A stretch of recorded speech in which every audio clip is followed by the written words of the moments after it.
Vamos falar do Cruzeiro, porque o Cruzeiro hoje é pra vencer, hein, Cruzeiro? É pra vencer o Vasco, hein? É pra bater as portas do G4 do Campeonato Brasileiro. Vamos trazer as informações com Emerson Pansieri. Hoje é dia pra ganhar e embolar o campeonato, Xará. Boa tarde, Romano. Um abraço pra você, pro Alê, todo mundo que acompanha aqui o Bastidores da Itatiaia. É dia de Cruzeiro em campo, duelo contra o Vasco da Gama e é clássico do futebol brasileiro.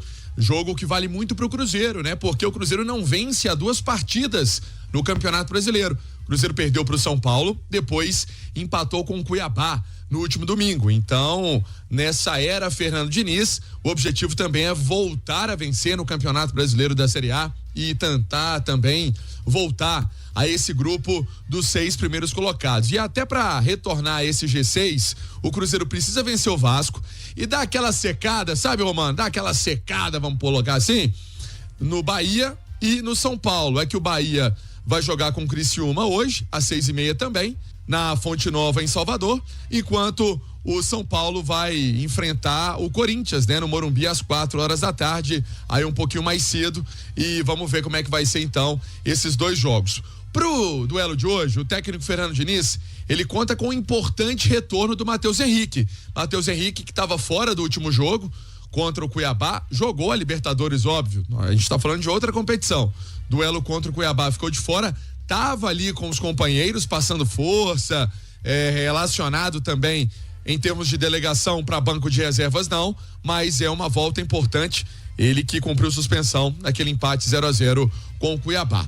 Uma baixa é o João Marcelo, desfalque para o duelo contra o Vasco, foi expulso no jogo fora de casa com o Cuiabá, e aí vai cumprir a suspensão automática neste fim de semana, e a zaga sendo formada pelo Zé Ivaldo e pelo Lucas Vidalba na defesa do Cruzeiro. Outra baixa, aí é o técnico Fernando Diniz, que não vai estar à beira do campo. O Fernando Diniz cumpre suspensão ainda do tempo de quando comandava a equipe do Fluminense, e por isso só vai passar as instruções antes do jogo, durante a partida, sem o Fernando Diniz, ele que vai cumprir essa suspensão, e por isso o Eduardo Barros, que é o auxiliar direto, vai ter essa função à beira do campo. Deixa eu falar agora para você que está acompanhando a Itatiaia da Visamundo. Você sabia que a Visamundo tem escritório em São Paulo, no Rio de Janeiro, em Belo Horizonte, em Juiz de Fora, em Brasília?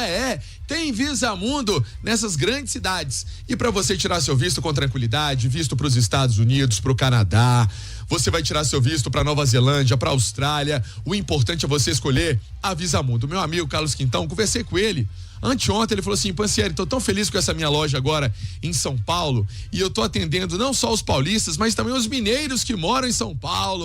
Você que conhece já a Visamundo, é confiança sempre na hora da viagem. 3309-9449, 3309-9449. As baixas e os problemas do Diniz, que também é uma própria baixa pro jogo de hoje, hein, Romano? O Diniz vai cumprir ali suspensão pela questão envolvendo ainda quando comandava o Fluminense, né? Mas o Pansieri falando sobre a situação do Cruzeiro, Ale, Cruzeiro é o 7º com 42 pontos. Se ele vencer, ele vai a 45 e bate as portas do G4 brigando ali com o Flamengo. Aliás, dependendo da situação, em termos de saldo de gols, inclusive, a situação do Flamengo fica complicada, porque o Flamengo enfrenta o Atlético Paranaense. Só que tem que dar aquela secadinha básica, né? Tipo um empatezinho entre Bahia e Criciúma, esse jogo é na Fonte Nova, e uma derrotinha do São Paulo ali no clássico para o Corinthians, esse jogo é no Mané Garrincha, lá em Brasília, dando essa secada aí também, o Cruzeiro vencendo, o Cruzeiro bate as portas ali do G4, ou até, quem sabe, pode dar uma pintada aí nesse G4, porque é o seguinte, o Cruzeiro tem 34 gols, o Cruzeiro nesse momento tem 12 vitórias, o Flamengo tem 13. Então o Flamengo teria que perder, o Cruzeiro empataria em número de vitórias com o Flamengo. E aí, o Flamengo tem 42 gols, tem um saldo de 10. Tomou 32. O Cruzeiro tem 34, tomou 27, tem 3. Então teria que o Flamengo perder, o Cruzeiro ganhar, fazer um saldo de gols. O Cruzeiro assumiria a 4ª posição. Mas de qualquer forma tá ali no bolo, né? Desses jogos que você citou, acho mais difícil o Bahia tropeçar, né? O Flamengo já avisou que vai com um time alternativo, também pensando na Copa do Brasil, evidentemente. São Paulo e Corinthians, tudo pode acontecer, né? E aí o Corinthians também tá virando a fase dele, embora ainda na zona do rebaixamento, mas melhorou muito o time. Então acho que o jogo do Bahia que é o mais difícil de dar uma zebra aí. Mas o Cruzeiro tem que fazer a sua parte, voltar a vencer com mais frequência no Campeonato Brasileiro, né? O Pance trouxe a informação dos 2 jogos sem vitória. No Campeonato Brasileiro, só no Brasileiro, uma vitória nas últimas 8 rodadas. Inclusive o Pedrinho, o dono do time, do clube, fala sobre isso da demissão do Seabra, né? Ele argumentou isso na demissão, né? Exatamente. Então, tem que voltar a vencer, justamente porque agora vai ter um respiro até a semifinal da Sul-Americana, então foco total no Campeonato Brasileiro. Vamos ver como vai vir esse Vasco aí. De qualquer maneira, tem tudo pro Cruzeiro se recuperar na competição e conseguir um bom resultado. E você falou sobre o momento, o Corinthians tem 28 pontos, mesma pontuação do Vitória, que é o primeiro fora da zona de rebaixamento, e por critérios o Corinthians não deixou a zona de rebaixamento. Mas o Vitória enfrenta o Internacional em Porto Alegre. E um Inter que deu uma recuperada boa, o Inter é o 8º colocado com 42 pontos.